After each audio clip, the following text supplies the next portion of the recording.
The West is rushing to help Ukraine. The International Monetary Fund is pledging up to $18 billion in loans. That money was supposed to come from Russia before the crisis in Crimea. Today, Canada's Prime Minister put the finishing touches on his portrait of Vladimir Putin as a lone wolf. Stephen Harper used a meeting with German Chancellor Angela Merkel to make the point, once again, Russian aggression should not be tolerated. Couteur reports.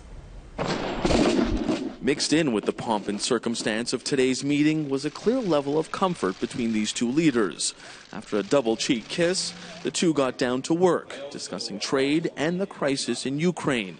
And it's clear they are not on the same page when it comes to Vladimir Putin and his possible return to the G8 group of leaders. The difficulty, of course, is that notwithstanding all of our efforts to make Mr. Putin a partner, he has not desired to be a partner. He's desired to be a rival. Now, Merkel is the leader who has had the most contact with Putin during this crisis, and she hasn't written off Russia just yet.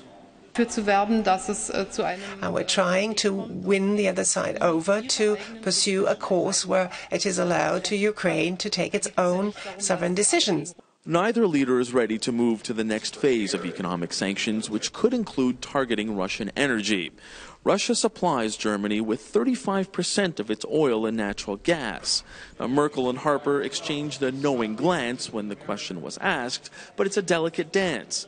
If Harper comes across too strong on Ukraine, it may appear that he wants to start supplying Europe oil and gas. Natürlich auch eine bestimmte Infrastruktur. And if you have a trade in commodities and raw materials, then you need a certain infrastructure which is not always in place in those places where we may need it. Both leaders agree they were a long way from having that conversation, and they believe if Putin continues on this path, there will be other serious consequences around the world. Robin? Couteur in Berlin. Thanks, Mike.